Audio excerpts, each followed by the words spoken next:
Buenas noches. Agradecer a todas las personas que están conectadas en este compromiso del día de hoy. Para mí es un gusto, un placer hacer la presentación y darle la bienvenida a la doctora Luz Ángela Rojas Bernal, médica psiquiatra de la Universidad del Rosario, máster en epidemiología y salud pública, doctora en ciencias de la salud de la Universidad CES. Actualmente se desempeña como docente investigador de la Facultad de Ciencias de la Salud de la Fundación del Área Andina de la ciudad de Bogotá. Nos acompañará esta noche con un interesante tema muy enriquecedor para todos los que trabajamos en donación y trasplantes, que es pautas para el abordaje familiar en donación con fines de trasplante. Doctora, bienvenida. Es un placer para nosotros tenerla esta noche con nosotros. Bueno, muchas gracias a ustedes por la invitación. Entonces voy a dar inicio a la presentación. Espero demorarme lo que se ha pactado, que son 35 minutos, para que pueda haber espacio a preguntas. Entonces, bueno, la idea de este espacio es hablar sobre las pautas para el abordaje familiar en donación con fines de trasplantes. Ese es mi correo electrónico por si queda alguna duda o consideran que les puede ser útil cualquiera de los documentos que he citado en esta presentación. Voy a acomodar esto por aquí.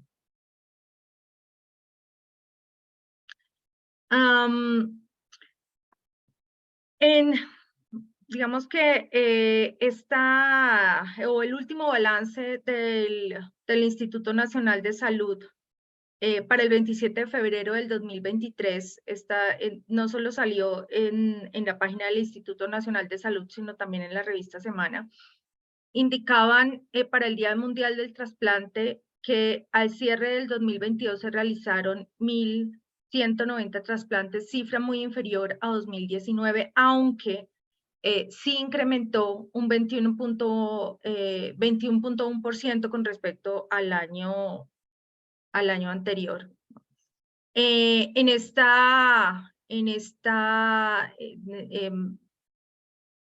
Digamos que en la revista también y en el balance que hacía el Instituto Nacional de Salud, Giovanni Rubiano García, director general, pues nos indicaba que aproximadamente 3.663 colombianos esperan por un órgano y el 90.8% por un riñón específicamente. Y en este momento hablaba que la tasa de trasplantes es de un 23.2% por millón de habitantes, siendo los más demandados, los órganos más demandados el riñón, seguido por el corazón y seguido por el hígado, ¿no? Sigue siendo muy preocupante y también lo manifestaba el Instituto Nacional de Salud como la cantidad de personas que requieren un trasplante subió un 18% en el último año y el panorama, aunque se ha recuperado después de la pandemia, porque con la pandemia pues disminuyó mucho el tema de los trasplantes, en este momento aproximadamente el 20% de los pacientes pues fallece esperando un donante de trasplante. Recordemos que dentro de la legislación, digamos que la ley 1805 del 2016 cambia un poco lo que había de legislación en donación y trasplante en Colombia. Esta ley modifica la ley 73 del 1988 y la ley 919 del 2004, ¿no?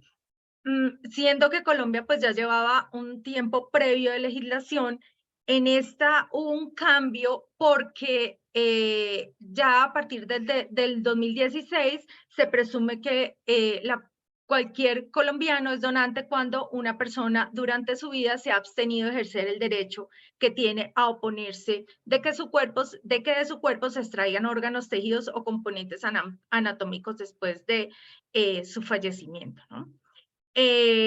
Igual la legislación colombiana protege la donación como altruista, voluntaria y desinteresada, pero aún así, a pesar de la expedición de esta ley, pues continúan siendo tan bajas las cifras de donación, ¿no? Los precedentes legislativos, pues ya ustedes los conocen, pero son bastante amplios y pueden encontrar en la página de la Red de Donación y Trasplante de Órganos y Tejidos de la Dirección Seccional de Salud y Protección Social de Antioquia, un resumen bastante estructurado sobre lo que ha sido la legislación previa a esta última ley 1805 del 2016 y sobre todo pues esta circular del 2017 que pues presentó los lineamientos para la entrada en vigencia de esta ley. Sin embargo, pues como hemos visto y han visto las personas que trabajan en trasplante, pues lejos de aumentar la cantidad de donación y trasplante Colombia, pues más o menos continúa siendo muy baja, ¿no?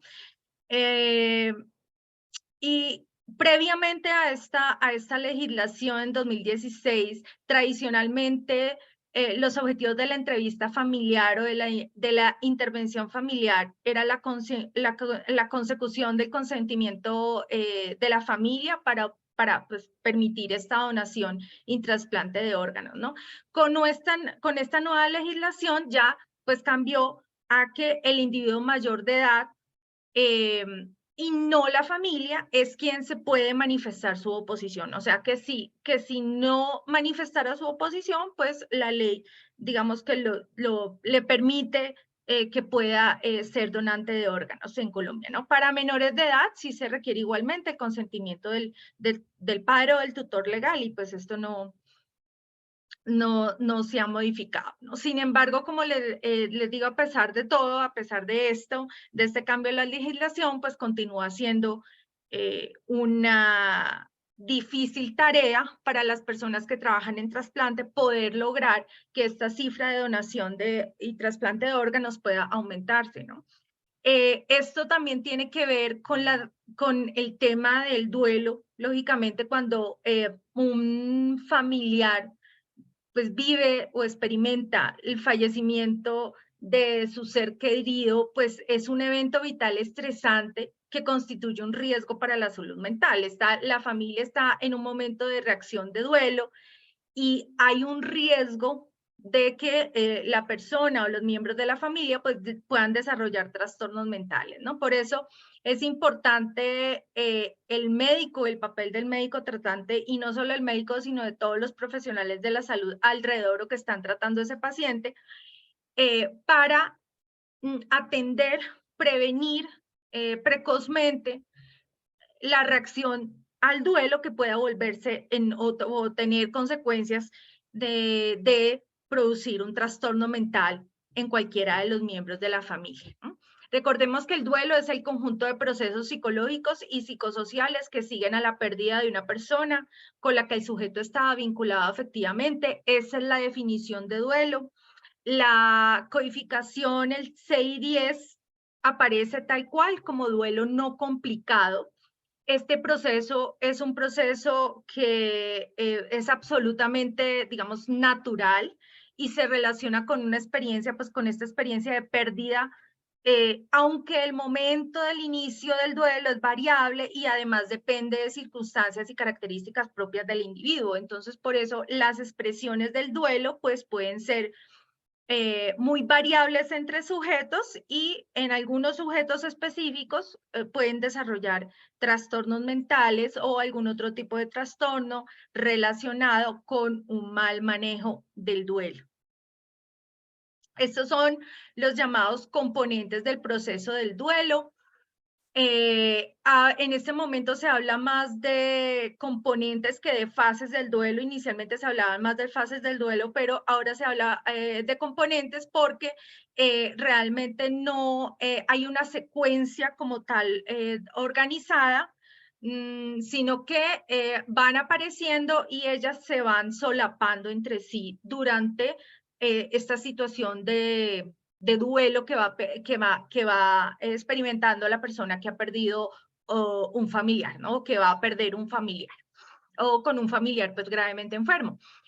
Aquí nos describen primero una sensación o una reacción de shock, después una desorganización, pasa a un estado de negación, luego una depresión, la culpa, la ansiedad, la ira y finalmente la resolución y aceptación, pero como tal, por eso se habla de componentes y no de fases, porque como les digo, se pueden solapar, y lo otro es que dependiendo de cada persona en particular, esos componentes pueden ser un poco distintos y pueden tener, pueden producir reacciones diferentes en cada una de las personas. Sin embargo, una persona que está viviendo un duelo, 90% de esas personas que viven un duelo van a mejorar espontáneamente, inclusive sin tratamiento, ¿sí? Pero el resto de las personas, o sea, el 10% de las personas que están viendo una pérdida pueden desarrollar trastornos como la depresión, inclusive con riesgo suicida, ansiedad, trastorno por consumo de sustancias, trastornos de conducta, etc. Entonces, por eso es tan importante la respuesta inicial, evaluar la respuesta inicial, que ese médico tratante o ese equipo eh, esté muy capacitado y sepa cómo comunicar la muerte. Y esto es muy importante, y la reacción inicial de esa persona y la forma como le comunican es muy importante, porque eso puede influir en el proceso de duelo, y eso puede hacer que la persona que podría desarrollar un duelo, digamos, no complicado dentro de lo esperado para una pérdida, pueda desarrollar un duelo patológico y pueda desarrollar pues un trastorno mental relacionado con la pérdida. Por eso lo que se aconseja para un manejo del duelo es que inclusive desde el ingreso del paciente a la institución de salud, cualquiera que sea, tanto el paciente como su familia, se deba llevar a cabo una intervención integral a través de un equipo multidisciplinario que incluya trabajo social, psicología, psiquiatría y apoyo espiritual, dependiendo de la cultura y de la religión de la familia, ¿no? Y aquí esto es bien importante, y los que los que trabajamos en hospitales o clínicas nos damos cuenta que no ocurre cuando debería ocurrir, es que todos los profesionales que atienden pacientes al final de la vida, o pues que pueden tener la vida en riesgo, deben contar con un entrenamiento y habilidades específicas. ¿Para qué? Para manejar estas situaciones de duelo y para aprender a comunicar las malas noticias de forma adecuada, para evitar precisamente complicaciones a nivel de las personas que están experimentando el duelo. ¿Qué factores de riesgo se han descrito como asociados a duelo patológico? Especialmente en niños preadolescentes, familiares viudos de 75 años o más, personas que viven solas o aisladas socialmente. Si el fallecimiento ha sido súbito, especialmente si ha sido resultado de un suicidio. Si hay un cónyuge sobreviviente a la persona que falleció. Si la persona, el familiar ha tenido una relación conflictiva con el fallecido, o cursa o ha tenido una disfunción familiar, o si tiene antecedentes de trastornos mentales o adicciones. Si hay alguno de esos factores de riesgo presentes en alguno de los individuos de la familia de esa persona, pues debemos estar atentas, porque son personas que pueden tener más riesgo de desarrollar duelos patológicos o algún otro trastorno mental. Recordar que la resolución 429 del 2016 adopta la política de atención integral en salud, y esta es concordante con la concepción de familia como sujeto de derechos. Entonces, ¿eso qué implicaciones tiene? Y es que tiene la implicación del deber, de que es deber de la Red Nacional de Donación y Trasplantes velar por la protección de los derechos de la familia durante el proceso de donación. Y eso es importante tenerlo claro, porque por las implicaciones que puede tener no tener en cuenta esa resolución, ¿sí? Entonces, aunque bajo la normatividad actual la familia no es quien toma la decisión acerca de la donación, ¿sí? Y eso es lo que pues aparece en la ley, en la última ley, ¿cierto? Es la legislación actual que tenemos.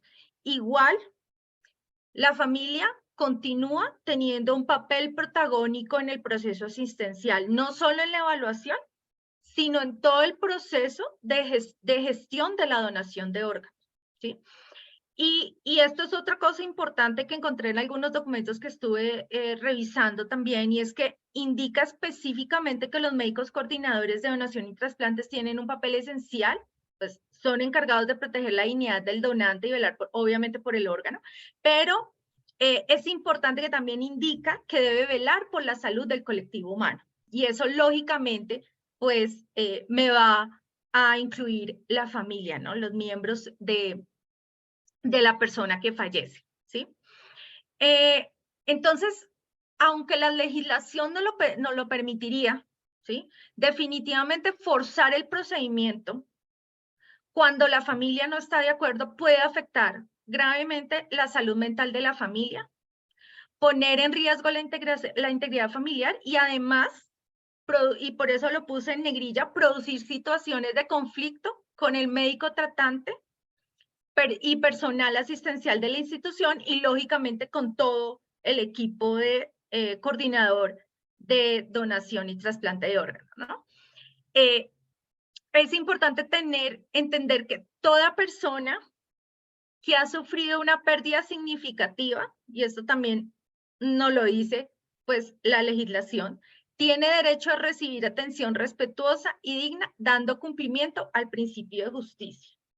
Y por eso, forzar este procedimiento, pues, nos puede traer consecuencias graves. Es importante que para acercarse a la familia, tengamos en cuenta o conozcamos, y yo estoy segura que muchos de ustedes conocen esto, pero es importante porque hay algunos mitos relacionados con la donación y trasplante de órganos que no se le habrían ni siquiera ocurrido a uno en ningún momento de la vida.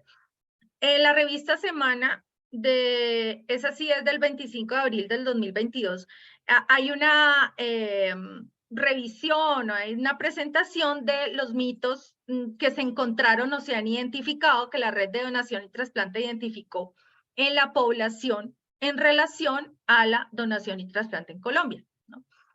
¿Qué mitos encontraron? Por ejemplo, que consideran que una persona en la lista de trasplantes se está muy lejos en una lista de espera, como si esto significara estar como en una especie de fila, ¿no? Entonces se cree que se está muy lejos, que el trasplante de corazón es el más complicado de los trasplantes, que de 120,000 trasplantes realizados en el mundo, 5 a 10% son ilegales, que se puede saltar la lista de espera porque se accedió a un órgano robado, que a través del internet se puede acceder a información y datos personales de un donante, que es peligroso estar en un listado como donante voluntario.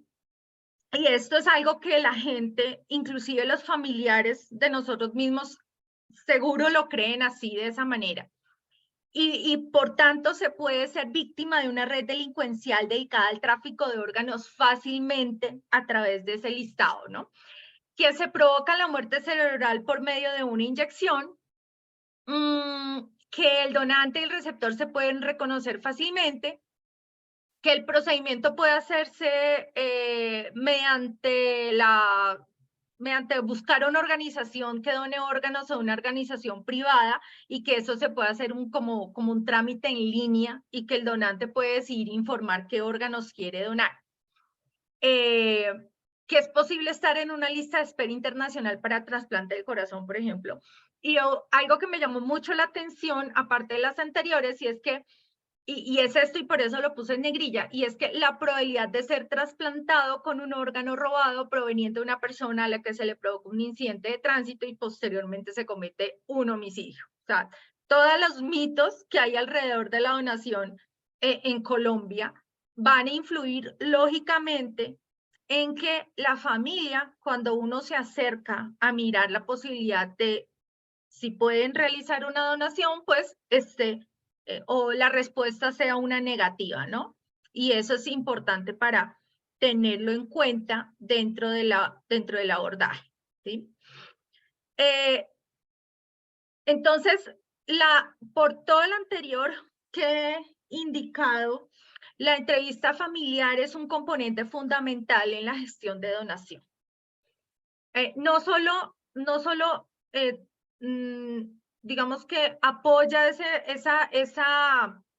el trabajo que está tratando, está finalizando de hacer, que está terminando de hacer el equipo de tratante, el equipo asistencial, los profesionales de la salud, sino que puede ayudar o, por el contrario, obstaculizar todo el proceso de gestión de donación. Entonces, ¿qué recomiendan qué se recomienda en estos temas? Que esta entrevista familiar, que siempre debe hacerse una entrevista familiar, que debe ser preparada previamente, evaluar, identificar el lugar donde se va a realizar, el momento adecuado, la hora adecuada donde esté reunida la familia. Y aquí una recomendación muy importante, y es que debe ser realizada por un profesional capacitado en el manejo de situaciones psicológicas difíciles, porque esta es una situación, un duelo es una situación psicológica difícil, ¿sí? Y que lógicamente pues requiere reunirse previamente con el equipo que ha tratado al paciente, ¿no? Y esto es muy importante porque en los que hemos trabajado en la clínica, sobre todo nosotros, bueno, todos los especialistas o nosotros los psiquiatras también, es que hay que tener en cuenta que la confirmación de la muerte y la comunicación a la familia del fallecimiento es responsabilidad y deber ético del médico tratante. ¿Sí? Es el médico tratante el que debe dar estas noticias. ¿Sí? No se puede derivar esta responsabilidad a otro tipo de profesional. ¿Mm? ¿Por qué es importante mantener la entrevista familiar? A pesar de que, como les dije, la legislación, pues ya, digamos que no obliga a la aceptación de la donación a través, pues, de la familia, ¿no? Y es que la familia mantiene su papel como como un componente fundamental porque nos puede permitir conocer los antecedentes epidemiológicos y comportamentales del potencial donante. Todos los que hemos trabajado en la clínica sabemos que hay muchos pacientes que a lo mejor o porque se les olvida o porque no quieren informar o por cualquier otra razón, pues a lo mejor omiten datos, pueden omitir datos que pueden ser importantes para la historia clínica, ¿no? Entonces, por eso la familia también es muy importante. Y lo otro porque nos permite indagar aspectos relevantes relacionados con las creencias y los entornos personal, social y familiar, y eso nos permite también cómo realizar este proceso de acercamiento para intentar lograr que acepten una donación de órganos, ¿no? ¿Cuáles o qué es lo que nos dice que debe ser un objetivo de la entrevista familiar? Esta entrevista familiar tiene 4 objetivos. El primero, valorar la comprensión familiar del diagnóstico e informar a la familia acerca de la condición del donante.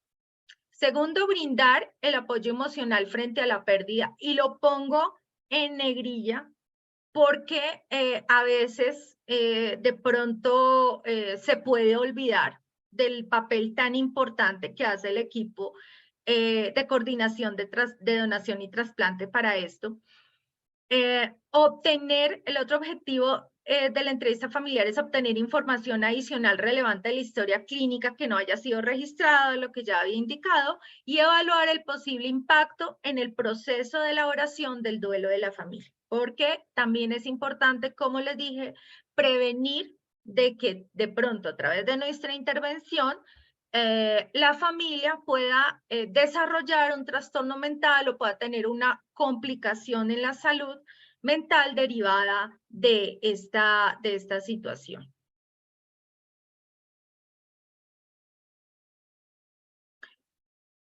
¿Qué significa usar o cómo yo debo asumir para que mi entrevista familiar realmente sea un apoyo emocional frente a la pérdida, pues, del familiar, ¿no?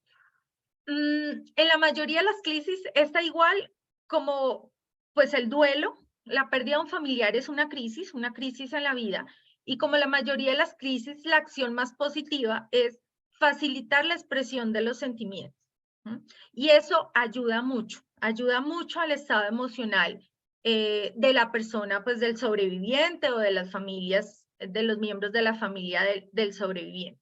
Para facilitar este proceso, ¿qué debemos hacer? ¿O qué nos puede ayudar para favorecer la expresión de los sentimientos por parte de los miembros de la familia? Permitir una escucha activa, escuchar a la persona y aceptar, digamos que escuchar sin juzgar, demostrar esta capacidad de empatía ante el sufrimiento del otro, ser capaz de ponerme en los zapatos del otro y sobre todo validar y normalizar esos sentimientos que se están viviendo. Todos como seres humanos hemos tenido alguna pérdida en la vida y ese sentimiento, esa experiencia nos ayuda, nos va a ayudar a poder entender y abordar adecuadamente a una familia que ha perdido pues a un miembro muy querido y que está pasando por una reacción de duelo. Se recomienda o se sugiere que la persona que esté realizando esa entrevista familiar o ese abordaje familiar para donación y trasplante utilice el protocolo de Bookman para el abordaje de las familias. Ese es un protocolo que se usa o que está recomendado para comunicación de malas noticias, pues, sobre todo en abordaje de familia. Nos habla de 6 etapas. La primera etapa nos dice que hay que preparar el contexto físico adecuado y sin distractores, que bueno, realmente se planea antes de reunirse con la familia. Una segunda etapa donde se debe averiguar cuánto sabe el paciente o cuánto sabe, bueno, si el paciente pues está en proceso, digamos que no tiene una enfermedad grave o bueno, está pensando en donar. Y la familia, una cuarta etapa en donde el objetivo es compartir la información, pero no de manera abrupta, sino de poco en poco para permitir ese procesamiento, retroalimentar constantemente y garantizar sobre todo la comprensión, porque en momentos de shock muchos familiares no están procesando, no están entendiendo, entonces por eso hay que tener como la paciencia para y estar totalmente evaluando si la persona realmente me comprendió o no, porque a veces la persona pues está en shock, el familiar está en shock y todavía como que no ha procesado que está, pues que ha perdido su familiar, ¿no? Nos habla de una quinta etapa donde nos dice que se debe responder a los sentimientos con empatía. La empatía en este tipo de entrevistas es muy importante. Y una sexta etapa la describe como de planificación y seguimiento, donde el equipo o el médico coordinador debe mostrar disponibilidad permanente para resolver dudas e informar pues, los pasos posteriores. ¿Qué otros aspectos hay que tener en cuenta para el abordaje de las familias en estas situaciones, ya sea al final de la vida o en situación ya de duelo, cuando pues han perdido el miembro querido de su familia? Evitar pruebas o referencias médicas innecesarias. Hay que hablar en un lenguaje que le entiendan a uno, ¿no? Porque a veces cuando pues, uno es especialista en medicina, pues tiende a hablar en un lenguaje muy técnico, entonces asegurarse de que realmente comprendan y entiendan. Si cursan con algún síntoma somático, no es infrecuente que las personas se quejen, por ejemplo, de dolores en ese momento, dolores físicos. Reconocer esos síntomas como que no son imaginarios y explicar cómo se pueden relacionar esas sensaciones corporales con las emociones que se están viviendo. Estimular la necesidad de retomar las actividades normales para aceptar la partida de su familiar. Y lógicamente como personal de salud, pues tenemos que aconsejar acudir a los servicios de salud mental si los requiere o si estamos en una institución de salud, pues buscar al psicólogo, al trabajador social o al médico de urgencias si necesitamos pues un apoyo para este familiar que puede estar entrando en una crisis emocional resultado de la pérdida de su familiar. Que es muy recomendable que sea evidente para la familia que entre el médico coordinador y el equipo tratante del paciente hay una relación estrecha y hay una comunicación permanente. Eso es importante para que ellos, digamos, que puedan confiar en el proceso. También es importante o es recomendable contar con el acompañamiento de otros profesionales como psicólogos y guías espirituales, dependiendo si hay la posibilidad y también de la cultura y religión de los familiares o sobrevivientes. Y algo que a lo mejor no se vea mucho y es la necesidad de que el equipo o el médico coordinador esté capacitado en primeros auxilios psicológicos. Ahí está un link que de la Organización Mundial de la Salud, donde habla pues de auxilios psicológicos y de la guía de intervención GAP para personal no especialista. Entonces, es importante para poder abordar y manejar adecuadamente una situación donde pues uno puede tener de pronto un familiar que no que pueda actuar de forma agresiva o que pueda desarrollar alguna reacción aguda, pues resultado de la noticia, ¿no? ¿Dónde entonces se deben enfocar los esfuerzos? Este es un artículo publicado del 2014, me pareció muy interesante, porque nos habla sobre las actitudes y creencias sobre la donación de órganos en Colombia. ¿Sí? Y precisamente la pregunta es esa, ¿dónde se deben enfocar los esfuerzos para mejorar las tasas nacionales de donación? Y nos da dos recomendaciones. La primera recomendación es, y es muy importante y por eso la pongo también en negrilla, y es descentralizar el conocimiento sobre el tema y brindar información sobre la situación actual de los trasplantes en el país. ¿Sí? Y eso es algo muy importante, porque si la población no sabe, ¿sí?, qué es lo que está sucediendo el día de mañana que le toca a su familiar, pues entonces ya vemos por qué es que la tasa de trasplante pues está todavía tan baja, ¿no? ¿Qué es lo que debería, para ellos, qué es lo que se debería divulgar? ¿Sí? Trabajar en los mitos, lógicamente. Divulgar la cifra de pacientes que requieren trasplantes en el país, cómo se puede ser donante, quién puede ser donante, los beneficios de la donación y los aspectos claves de la muerte cerebral para que la persona tenga como un conocimiento mucho más objetivo con respecto a esto, ¿no? Los resultados de trasplante en Colombia, las cifras, la legislación, todo eso es importante divulgarlo, no solo a la comunidad en general, sino también al mismo personal de la salud, desafortunadamente, que muchas veces no está lo suficientemente capacitado al respecto, ¿no? Y recomienda que este conocimiento deberá emitir o debe emitirse a través de medios masivos de comunicación y esto pues debe promover la comunicación familiar sobre la decisión de ser donante, así como de aclarar la brecha pues, de lo que significa la muerte encefálica, ¿no? El médico debe asumir el papel de educador sobre donación y potenciar la figura de donante. Entonces, esto es importantísimo porque no es, aunque lógicamente el coordinador, el equipo de coordinación de donación y trasplantes, pues es de vital importancia para el proceso, pero todos los médicos, y es más, no solo los médicos, sino todos los profesionales de la salud son fundamentales para, desde el inicio, desde que llega el paciente a la institución, lograr esa buena relación con el equipo tratante, de modo que pueda facilitar todo el proceso. Entonces, falta mucho, y es lo que uno ve cuando trabaja en hospitales y clínicas, y es que falta mucho conocimiento dentro de los mismos profesionales de la salud, que muchas veces son las razones por las cuales no aumentan las cifras de donación. ¿Sí? Entonces, es importante trabajar.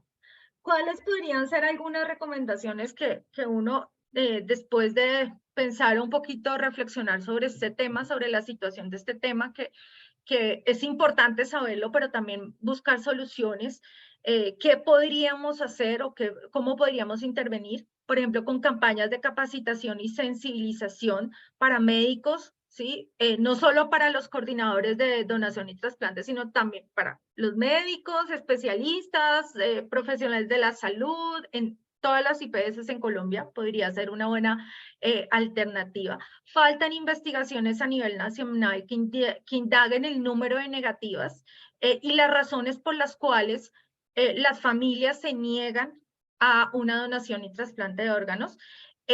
Y que realmente esos datos se divulguen, porque puede ser que se sepa, puede ser que haya un registro, pero pues si no hay divulgación es como si no existiera. Y porque de acuerdo a eso, sabiendo las razones de las negativas, es que se puede mirar, bueno, ¿cómo voy a intervenir? ¿Sí? Capacitaciones como esta son muy importantes para lograr esa divulgación entre los profesionales de la salud y personas que trabajan en este campo. Lo otro es la importancia del desarrollo, el diseño y divulgación de guías de sensibilización e intervención familiar para coordinadores y equipos de donación y trasplantes, e incorporar en estos equipos psicólogos y o psiquiatras de apoyo. O sea, esa alternativa podría ser muy interesante. Fue muy complicado, un poco difícil conseguir de pronto la suficiente evidencia para esta presentación, y esto también tiene que ver con la falta de guías o protocolos para realizar ese proceso de acercamiento e intervención a las familias que son tan importantes para poder realizar un proceso de donación pues adecuados y aumentar las cifras de donación, ¿no? Trabajar con medios de comunicación y con el Instituto Nacional de Salud es importantísimo. Campañas masivas de sensibilización para comunidad general, para generar esa cultura de trasplante que tal vez tengan otros países que no tenemos nosotros. Y que es importante porque a través de los medios de comunicación y de la divulgación es que realmente podemos trabajar estos mitos. Y muchos de estos mitos son las razones por las cuales la gente, las personas se niegan a ser, a donar, pues aceptar la donación de órganos de su familiar fallecido. Muchas gracias. Me fui lo más, creo que exacta posible con el tiempo, que eran 35 minutos, esperando que pueda haber algún espacio para preguntas. Esta es la institución, la Fundación Universitaria de la Ariandina, con su sede en Bogotá, su sede en Valledupar y su seccional Pereira. Entonces, quedo abierta a si hay preguntas en el público. Bueno, agradecerle a la doctora Luz Ángela, excelente presentación, realmente has tocado unos puntos muy importantes, muy relevantes, has dejado en el tintero unas propuestas también creo que de mucho interés para los que estamos en, los que desarrollamos este papel de ser médicos coordinadores operativos. Por acá veo una mano levantada, el doctor William Cruz. Adelante, doctor. ¿Qué tal? Muy buenas noches. Muchas gracias por este espacio, por la charla. Ha sido un tema, digamos que nosotros como coordinadores operativos, o bueno, los que estamos que somos coordinadores operativos, pues vivimos pues con cada caso. Y digamos que a pesar de que mucho de lo que nos menciona la doctora no es como desconocido para nosotros, quería agradecer porque ese enfoque, digamos, esa manera organizada en que nos presentó esta información nos permite digerirla. Bueno, de pronto estoy hablando a nombre de muchos, pero pues como digerirlo de otra forma, como ver ese flujo de ideas de presentar de otra manera. Yo quería pues preguntarle de pronto en los momentos puntuales de entrevista, cuando nos encontramos con familias que, por ejemplo, se cierran a hablar y es como no hablan, como, o se ponen agresivas, ¿qué tipo de herramientas uno podría, pues de qué tipo de herramientas podría uno echar mano? Porque, pues como para poder hacer un reabordaje, muchas veces ni siquiera solo para la donación, sino para como lo mencionó usted, resolver las dudas sobre el proceso de fallecimiento. No sé si tiene alguna recomendación en particular, doctora. Sí, muchas gracias por la pregunta, muchas gracias por estar acá. En este tema, en esta temática hay todo por hacer. Esto es muy complejo, muy complicado. ¿Por qué? Porque es que no depende solo de ti como médico coordinador, ¿sí? Depende de muchos factores. Depende con lo que esos miembros de la familia traen, ¿sí? Digamos que ya ellos llegan con lo que llegan, ¿sí? Si llegan, por ejemplo, con antecedentes de trastornos mentales o con una historia de un duelo patológico, ¿sí? Y fuera de eso, cuando tú llegas, ya han pasado por unos tratantes, ya han pasado por un proceso con un centro de salud, con un hospital, con un médico cirujano, con un especialista, ¿sí? Entonces, es difícil porque depende de todo eso. Como te dije, una de las recomendaciones que dicen que está ahí arriba, y es que desde el principio que el paciente llega y su familia llega al hospital, desde allí tiene que comenzarse a hacer, desde el ingreso, tiene que comenzarse a hacer una intervención, porque realmente no sabemos qué va a pasar con ese paciente, ¿sí? ¿Qué va a pasar? Si va a reaccionar, si va a fallecer, si se va a empeorar, ¿sí? Entonces, es muy complicado esas situaciones que tú estás diciendo, precisamente por eso, porque es que no depende solo de ti, depende de la familia con que llega. ¿Qué no se debe hacer? No se debe forzar. O sea, así queramos nosotros subir las tasas, pues no conviene forzar. ¿Qué recomiendan? ¿Qué recomiendan los protocolos o qué recomendaciones hay en este sentido? Hay que capacitarnos a ustedes, sobre todo como médicos coordinadores en primeros auxilios psicológicos y en la guía MGAP. O sea, esa capacitación y lógicamente otra cosa y es que se requieren, por ejemplo, conferencias como esta o reuniones donde ustedes porque vivir todo el tiempo esas emociones de sobrevivir a estas reacciones de duelo, de personas que se ponen agresivas o de personas que se cierran o de personas que dicen que sí, después que no, eso genera mucha frustración en uno de médico cuando está tratando de ayudar a salvar la vida de otra persona. Entonces, ustedes también necesitan apoyo psicológico porque este trabajo no es fácil, ¿sí? Entonces, ¿qué es lo que yo te podría decir? Toca no forzar. No hay que forzar. Si el miembro de la familia está agresivo, dele su espacio. Sea siempre cordial, lógicamente. No le devuelva la agresividad, ¿sí? No responda con agresividad tampoco. Si no le quiere hablar, dele un tiempo. Vuelve a intentarlo más tarde cuando los ánimos estén calmados. Y por eso es tan importante el vínculo con el equipo tratante, ¿sí? Porque el equipo tratante, la idea con esa, de antes de intervenir la familia, puede haber un diálogo y una comunicación estrecha con el equipo tratante, precisamente es que el equipo tratante le diga qué riesgos tiene esa familia o qué posibilidades hay de que esa familia sí vaya a permitir una donación o no, ¿sí? O qué estrategias utilizar. Ustedes mismos ya se habrán dado cuenta que cuando el médico tratante hace su trabajo, es empático con el paciente, le explica, ¿sí? Está durante todo el proceso y ustedes mismos se dan cuenta que son procesos de donación que se dan muy fácil, ¿sí? O por lo menos no es tan complicado y tan difícil.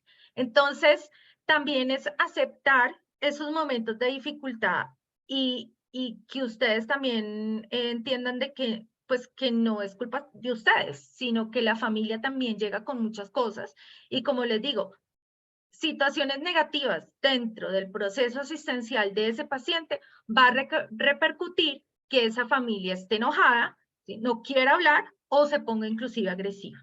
¿Mm?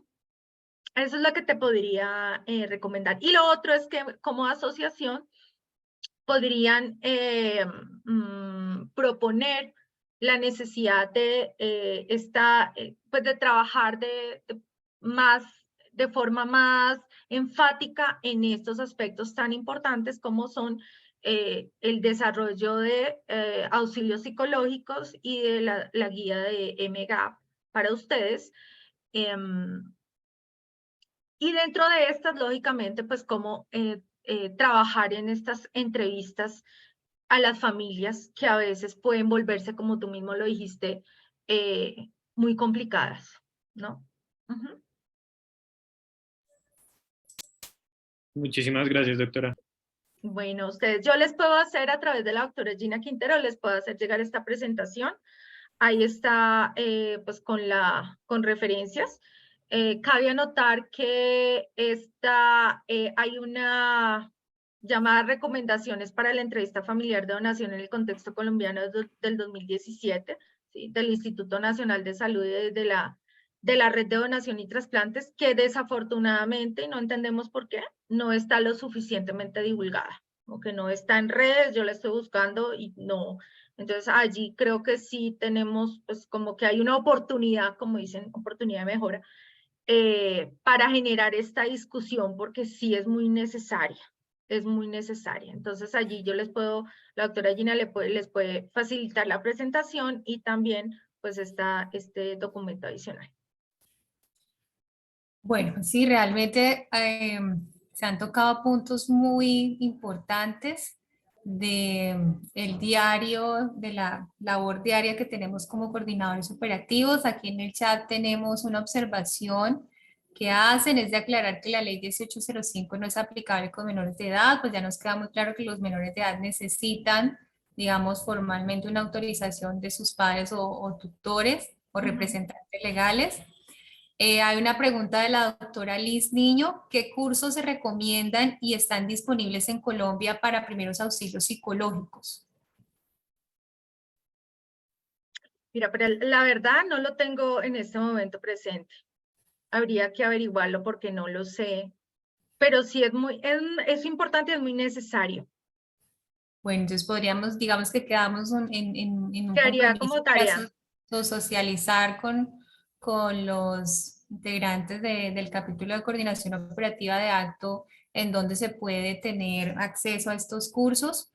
Realmente sí es muy importante, a veces estamos muy enfocados en la parte asistencial, de mantener el donante, de entregarlo en las mejores condiciones al momento del rescate, pero este punto del abordaje familiar creo que tiene una importancia grandísima. Nos damos cuenta que se requiere una preparación, que se requiere un grupo multidisciplinario para poder intervenir. Y como dice la doctora, la intervención no debe ser en el momento de la pregunta o del abordaje, no de la pregunta, sino del abordaje en el tema de donación, sino desde mucho antes para tener un camino más fácil.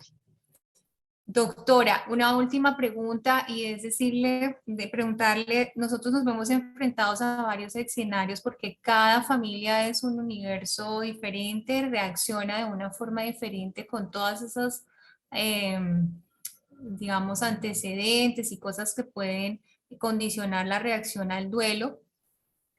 Es adecuado, digamos, hacer intervenciones repartidas si vemos o detectamos que no hay una aceptación todavía, que ahí está en una fase de shock, que pronto hay dudas. Generalmente lo que hacemos es hacer una pausa, permitirle un espacio a la familia para que piense, para que se tranquilice. Y realmente tener un segundo abordaje. Sé que esa es una de las recomendaciones cuando nos enfrentamos a familias en que están en una negación absoluta. ¿Es adecuado o digamos cuál sería la mejor forma para poder intentar reversar o de pronto dar algún argumento, sensibilizar en ese momento a la familia para que pueda tener un cambio? ¿O sería muy difícil poder lograr este cambio de parecer de la familia? Pues lo que decías del tiempo, eso es lo que hay que hacer. Porque inicialmente cuando le fallece el familiar o le dan la noticia, pues hay un shock que por más que tú expliques, seguramente no va a entender. Entonces, es importante darle un tiempo para procesar. y esperar y no presionar y volverlo a hacer. Ahora, porque si eso se puede volver contraproducente, así la familia haya dicho primero que sí, después puede volverse problemático para producir problemas durante la gestión de la misma donación. Entonces, pues, digamos que no, digamos que no hay una solución mágica, desafortunadamente. Finalmente, también con la experiencia que ustedes ganan durante el tiempo, ¿no? Que llevan trabajando en eso, pues les dan a ustedes como la intuición de cuándo es bueno, cuándo no es bueno, pero forzarlos, eso sí no es bueno, no es adecuado porque puede traer muchas consecuencias negativas para los mismos miembros de la familia y consecuencias negativas para el equipo asistencial y para la institución. Entonces, eso es lo que no es adecuado. Y las mismas, aunque la legislación, como digo, permite en varios documentos que tienen que ver con el tema, dicen que también yo como personal profesional de la salud tengo que velar por la salud mental del colectivo. Entonces, ¿eso qué significa? No me lo está diciendo, pero es lo que me está, digamos, como diciendo así no muy claramente, y es, no lo haga forzado, porque si un miembro de la familia desarrolla un trastorno mental, pues va a ser usted el responsable. Entonces, no es algo para lo cual haya una respuesta o una solución fácil, pero lo importante es que hay mucho por hacer. ¿Sí? Por ejemplo, que nos capacite, que los médicos coordinadores logren capacitarse todos en auxilios psicológicos, eso ya es una base, porque este trabajo es duro. Excelente, doctora. Sí, tendremos en cuenta todas estas pautas y sugerencias que nos ha dado durante esta noche. Ha sido realmente muy productiva. Creo que los que estamos conectados sentimos que muchas de las situaciones nos pasan y pues esperamos avanzar, seguir contando con su colaboración. No es un tema fácil. Como dices, los coordinadores también tenemos que tener un apoyo psicológico porque son escenarios todo el tiempo de crisis, pero se intenta tener las habilidades y los conocimientos para ejercer la labor de la mejor forma. Agradecerle por acompañarnos esta noche y a todos los asistentes. Creo que no hay más preguntas. De todas maneras, la doctora nos deja su correo electrónico y a través, pues se me enviará la presentación para quienes quieran tener la presentación del día de hoy. Sí, bueno, gracias a ustedes. Buenas noches. Buenas noches, muchas gracias.